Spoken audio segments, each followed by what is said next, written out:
नमस्कार साथियों, JR education पर आप सभी का स्वागत है। कई साथियों के लगातार कमेंट आ रहे थे ग्रेड थर्ड की वेटिंग लिस्ट प्रोविजनल लिस्ट को लेकर। ये प्रोविजनल सूची का अंतिम परिणाम कब तक जारी होगा, जो बाहर से डिग्री वाले हैं उनको ज्वाइनिंग कब तक मिलेगी। अलग अलग कमेंट्स पढ़ने के बाद आज का जो टॉपिक है वह L2 व L1 जिनका फाइनल रिजल्ट आ चुका और ज्वाइनिंग मिलनी है और जिनको मिल गई, उन सब बातों पर रहेगा। तो सबसे पहले आप थंबनेल देखिए कि L2 के साथ नाइंसाफी, ये मुख्य मुद्दा है। ग्रेड थर्ड के लगभग L2 के सारे विषयों के रिजल्ट आ चुके। लास्ट SST वाला था, सारे रिजल्ट आने के बाद सबको आचार संहिता से पहले ज्वाइनिंग भी मिल जाएगी। लेकिन इसका मुख्य जो कारण है, देखिए कि लगभग आपकी 27,000 सीटें थी। L2 में कितनी, L1 का फाइनल हो गया। जो आपकी L2 की पीछे रद्द हुई थी उस टाइम भी L1 का फाइनल हो गया और अब भी L1 में 1% भी कोई संशय नहीं है। L2 के अंदर देखिए 27,000 सीटें थी, 27,000 में से 4500 आपके पहले काट दी गई। सबसे बड़ी नाइंसाफी आपके साथ यहाँ पर थी। आपने फिर धैर्य रखा, 4500 पदों के लिए आवाज़ भी उठाई लेकिन कुछ नहीं मिला। अलग अलग तरीके से कोई भी किसी भी तरीके से ट्रेंड करवाया हो, आंदोलन किया हो, कुछ भी किया आपने, लेकिन किसी भी कीमत पर 4500 पद नहीं जोड़े गए। और एक बात लगभग 3-4 महीने पहले मैंने कही भी थी कि भाई अब कुछ नहीं होने वाला, भाई जितने पद जोड़ने थे जोड़ दिए, अब 4500 पद आपके नहीं जोड़े जाएंगे। आवाज़ कमज़ोर मानो या कुछ भी मानो, 4500 पद आपके पहले काट लिए गए। इंग्लिश में काफ़ी नुकसान हुआ था। उसके बाद 27,000 में से 4500 गए, ज्वाइनिंग मिली है 21,502 को। कितनों को मिली? 21,502 को मिली। 5,498 यानी 5500, 5,500 अभ्यर्थी अभी भी बाकी रह गए 27,000 को जोड़कर, यानी 5,500 सीटें एक भर्ती के बराबर होगी। 5,500 सीटें आपकी खाली रखी गई है अभी भी। प्रोविजनल वाले ज़्यादा से ज़्यादा कितने होंगे भाई? 4500 ये कट रहे हैं। प्रोविजनल वाले इतने तो है नहीं कि भी 5500 पूरे आ जाएं। और प्रोविजनल में रखा किनको गया है? जिनको प्रोविजनल में रखा गया है, जिनको प्रोविजनल में रखा गया है उनके या तो बाहर की डिग्री है। प्रोविजनल वालों का संशय देखिए, या तो आपके पास बाहर की डिग्री है या किसी के दस्तावेज फर्जी हो। फर्जी को वैसे तो पहले ही बाहर कर दिया गया था। एक तो बाहर की डिग्री वाले, या जिसके नाम वगैरह में कोई डॉक्यूमेंट्स वगैरह में गलती हो, या किसी ने खेल कोटे से फॉर्म भरा हो, उसके पास खेल के दस्तावेज नहीं हो, प्रमाण पत्र नहीं हो। अलग अलग तरीके से जिसने फिजिकल हैंडीकेप्ट से भरा और उसके पास प्रमाण पत्र उपलब्ध नहीं है, हालांकि वो फिजिकल हैंडीकेप्ट है, तो उन सबको प्रोविजनल में रखा गया। और प्रोविजनल वालों का ज़्यादा टाइम नहीं लगेगा, लगभग 15 दिन के अंदर अंदर आपका सारा क्लियर हो जाएगा। आपको वैसे 7 दिन का टाइम दिया जाता है, 7 दिन में आप अपनी गलती सुधारें, 15-20 दिन के अंदर सारा मामला क्लियर कर दिया जाता है। कुल मिलाकर प्रोविजनल वालों को आचार संहिता से पहले ज्वाइनिंग दे दी जाएगी। प्रोविजनल वाले जो भी है, आचार संहिता से पहले आपको ज्वाइनिंग मिल जाएगी। ये तो बात प्रोविजनल वालों की है, लेकिन प्रोविजनल में 5500 अभ्यर्थी नहीं है। कौन से विषय में कितने खाली रखे गए उनकी भी बात करूं तो देखिए आप, हिंदी विषय है 3176 पोस्ट थी, 2,450 भरी गई। सबसे अधिक मानो तो 716 पोस्ट अभी भी खाली है हिंदी विषय की। पंजाबी 272 पोस्ट थी, 178 भरी गई, 100 के समथिंग यानी 94 अभी भी खाली है इसके अंदर। सिंधी विषय में 9 पोस्ट थी, सिर्फ 1 भरी गई है, 8 अभी खाली है। भरी क्या गई फिर? संस्कृत के अंदर 1808 पोस्ट थी और 1,084 अभ्यर्थियों को ज्वाइनिंग मिलेगी, तो 724 अभी भी खाली है। उसके बाद अगला देखें कि उर्दू के अंदर 806 पोस्ट थी, 551 अभ्यर्थियों को लिया गया, 240 अभी खाली है।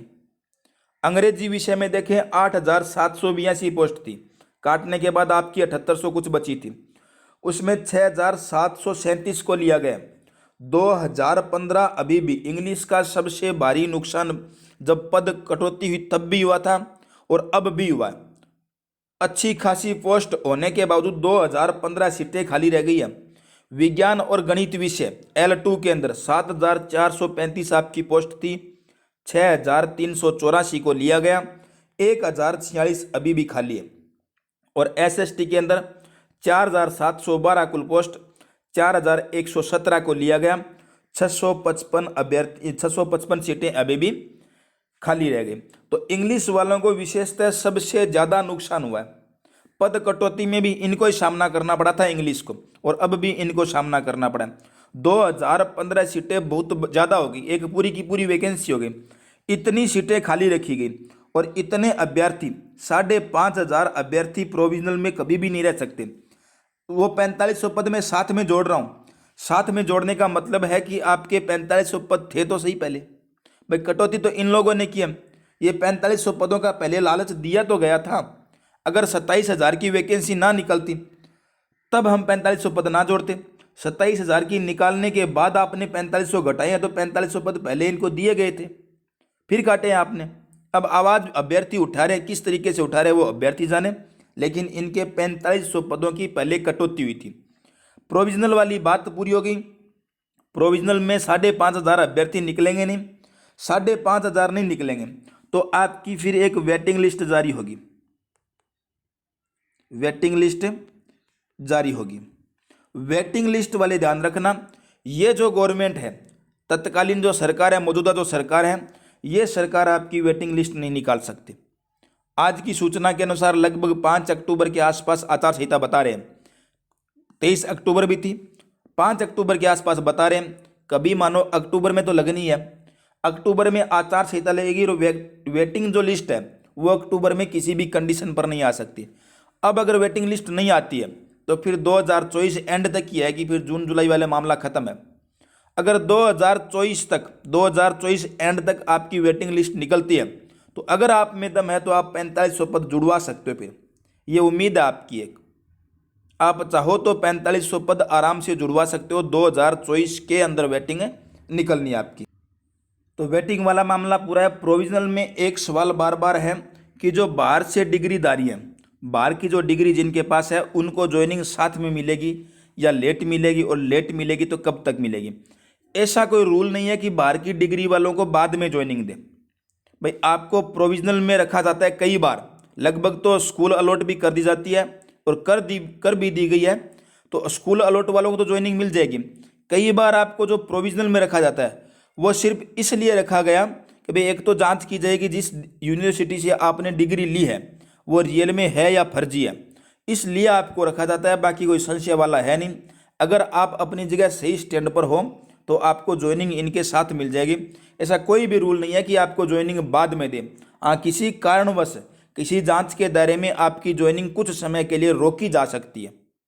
बाकी ये सिस्टम नहीं कि भाई इनको लेट देनी होती है, इनको पहले देनी होती है। डिग्री आपके पास है, डिग्री इनके पास है, आपकी डिग्रियों की जांच होती है। और राजस्थान वालों की इतनी जांच नहीं होती क्योंकि वो सही होते हैं। भाई बाहर का है तो जांचना तो पड़ता है कि भाई आप जिस यूनिवर्सिटी से डिग्री लेकर आए हो यो यूनिवर्सिटी है या नहीं है लास्ट के अंदर। तो इसलिए आपको कई बार प्रोविजनल में रख देते हैं। लगभग जिनको प्रोविजनल से बाहर कर दिया गया तो उनको स्कूल भी अलॉट कर दी गई है और उनको ज्वाइनिंग आचार संहिता से पहले लगभग मिल जाएगी, किसी कारणवश अगर ना रोकी गई तो। और वेटिंग लिस्ट वाले हैं वो 2024 एंड का इंतजार करें। 2024 एंड से पहले वेटिंग लिस्ट निकलनी नहीं। हाँ, इतना ध्यान रखना, वेटिंग लिस्ट 100% निकलेगी इस भर्ती की। अगर कोई कारणवश वेटिंग लिस्ट नहीं निकालते हैं, अगर कोई अड़चन नहीं आई तो फिर इन पदों को बैकलॉग में रख देंगे। बैकलॉग में इन पदों को रखा जाएगा। बैकलॉग में फिर खुद की कैटेगरी के अनुसार आगे वाली भर्ती में पद भरे जा सकते हैं। अब की बार ये मुद्दा उठाया जरूर गया था लेकिन हुआ नहीं था, और अभी भी मेरे हिसाब से इस भर्ती की भी एक वेटिंग लिस्ट ही निकालेंगे, ना कि कोई बैकलॉग वाला देंगे। वेटिंग लिस्ट इसकी जरूर निकालेंगे। बैकलॉग में अगर वेटिंग लिस्ट निकलने के बाद भी नहीं बचेंगे तो उन पदों को बैकलॉग में रखा जाएगा। और बैकलॉग में विशेषतः अलग अलग जो कोटे से निर्धारित होते हैं, जैसे पीएच वाले पद हैं या जो हॉरिजॉन्टल वाले पद हैं, उन पदों को बैकलॉग में रख सकते हैं। हो सकता है उनकी वेटिंग लिस्ट ना निकले, उन पदों को बैकलॉग में जोड़ा जा सकता है।